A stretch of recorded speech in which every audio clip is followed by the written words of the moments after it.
wanted to touch on in this quick video is just the getting around the detail stuff. This old ornate trim in the house is tricky to say the least when you're cutting something out like this. So I found a way that works really well for me in trying to get this stuff done neatly and tidily.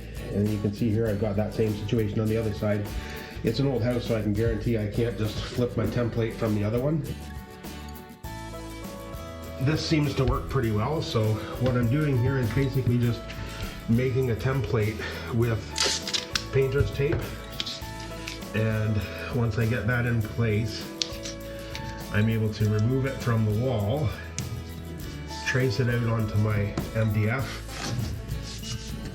and then I've got my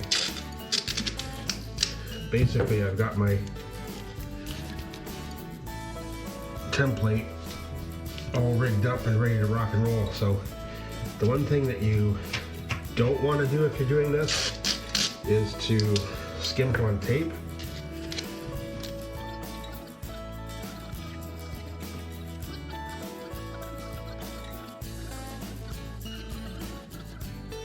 Now I want to get into my corner over here, nice and tight, where I'm going to want that inside edge.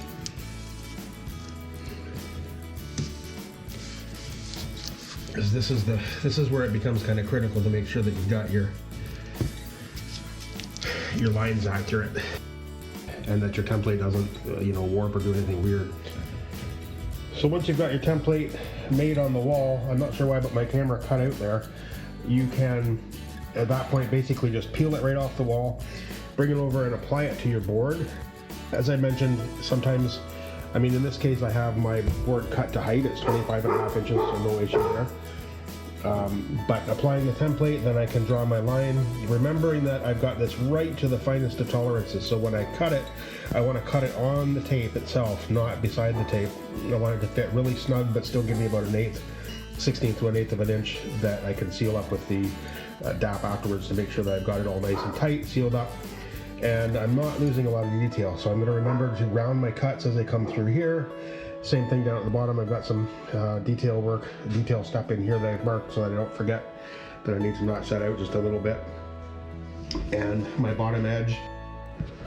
Alright, so now we've got the piece cut out, and as you can see I cut it right down close to the tape, so I've got my tolerances nice and fine. And it just comes down to, now I'm going to have to cut that bottom edge to the width that I want, but the idea is now I'll be able to take this piece, instead of doing all kinds of lines and measurements and all kinds of crazy stuff, this piece should come pretty close to just sliding into place. So I can see I've got a couple of spots that are out of whack a little bit, but for the most part it's going to fit in pretty well. I think I may redo this piece just to take out this gap here that came out a little bit larger than I expected. So I'll do a recut on that one and I'll use this piece elsewhere.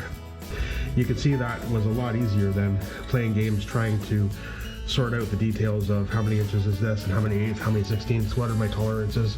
This one gave me a really nice, quick, easy fix. And to recut this, I've still got my template here.